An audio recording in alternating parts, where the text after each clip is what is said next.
भैया వెనకరా భయ్యా వెనక వచ్చింది సౌండ్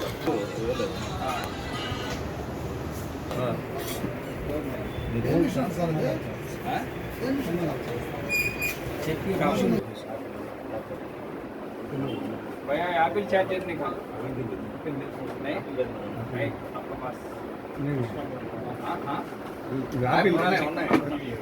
चार्जर पहले निकाले तो अच्छे रहता नहीं तो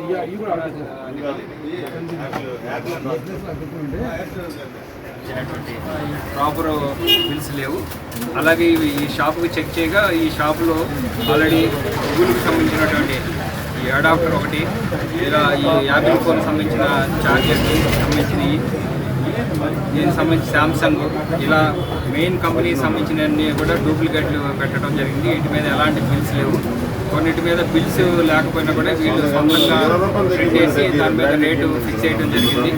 ఈ ఐఫోన్కి సంబంధించినవి కూడా ఉన్నాయి ఇక్కడ. వీటన్నిటిని కూడా సీజ్ చేసి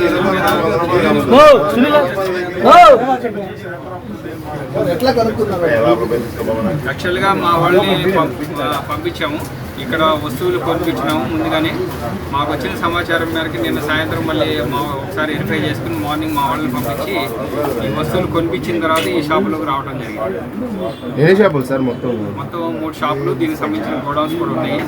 ఆ గోడౌన్స్ కూడా చెక్ చేసి టోటల్గా ఎంత అమౌంట్ అనేది ఫైనల్గా తెలియజేస్తాం. ప్రజెంట్ అయితే 50 to 50 lakhs నుంచి 1 crore వరకు ఉండొచ్చు. మొత్తం చెక్ చేసిన తర్వాత మళ్ళీ తెలియజేస్తాం. ఇప్పుడు అన్ని షాపులు ఒకేసారి వెళ్ళలేము కాబట్టి మా దగ్గర ఉన్నటువంటి స్టాఫ్ని ఈ 3 షాపులు ఈరోజు పంపించినాం కాబట్టి ఆ 3 షాపుల్లోనే చెక్ చేయడం జరుగుతూ ఉన్నది. అందరికీ కూడా ఇలాంటి ఇన్ఫర్మేషన్ వస్తే ఇలాంటి ఇచ్చేది లేదు. 100% వాళ్ళ మీద యాక్షన్ తీసుకోవడం జరుగుతుంది. Vigilance and enforcement department deputy commercial tax అధికారిని ఈరోజు మాకు ఒక నెల క్రితము ఈ మొబైల్ షాపులకు సంబంధించిన దాంట్లో ఎక్కువ డూప్లికేట్ ఐటమ్స్, అంటే ఎక్కువ యాపిల్, శాంసంగ్, మరి గూగుల్కి సంబంధించినటువంటివి అడాప్టర్లు కానీ చార్జర్ సంబంధించిన వైర్లు కానీ ఒరిజినల్ అని చెప్పి ఒరిజినల్ కాస్ట్ వసూలు చేస్తూ డూప్లికేట్ చేస్తూ జనాల్ని మోసం చేస్తున్నారని మాకు ఇన్ఫర్మేషన్ వచ్చింది. అదేవిధంగా షాప్లో ఉన్నటువంటి ఏ వస్తువుకు కూడా సక్రమంగా బిల్లులు ఇవ్వకుండా ప్రభుత్వానికి రావాల్సినటువంటి ఆదాయాలను ఎగ్గొడుతూ తీవ్ర నష్టం చేకూరుస్తున్నారని రాబడిన సమాచారం మేరకు మేము నిన్న ఈ రోజు మార్నింగ్ డెకా ఆపరేషన్ నిర్వహించాము. మేము కూడా కస్టమర్లాగా వచ్చి 3 షాపుల్లో మా కానిస్టేబుల్ని పంపించి ఇక్కడ కొన్ని ఐటమ్స్ కూడా కొనడం జరిగింది. వాటి వేటికి కూడా ఎటువంటి బిల్లులు కూడా ఇవ్వలేదు. ఈ బిల్లులు ఇవ్వకుండా వ్యాపారం నిర్వహిస్తున్నారని మేము రూఢి చేసుకొని ఈరోజు ఆకస్మికంగా ఈ 3 షాపుల్లో, అంటే శ్రీ అంబిక, జై అంబిక అండ్ జేపీ మొబైల్స్ అనే షాపులు నెల్లూరులోని లస్సీ సెంటర్ దగ్గర ఉన్నటువంటి ఈ 3 షాపుల మీద ఆకస్మికంగా తనిఖీలు చేయడం జరిగింది. ఈ తనిఖీల సందర్భంగా మాకు వచ్చిన ఇన్ఫర్మేషన్ కూడా నిజమని నిర్ధారించుకోవడం జరిగినది.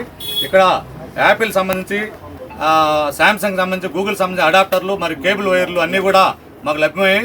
వీటికి సంబంధించినటువంటి ఎటువంటి బిల్స్ కానీ, కొనుగోలు సంబంధించిన, అమ్మకాలకు సంబంధించిన బిల్స్ కానీ వాళ్ళ దగ్గర అందుబాటులో లేవు.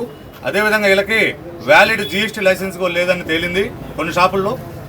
వీటికి సంబంధించి ఎస్పెషల్లీ యాపిల్ సంబంధించి ఓన్లీ అథరైజ్డ్ షోరూంలోనే అమ్ముతారు.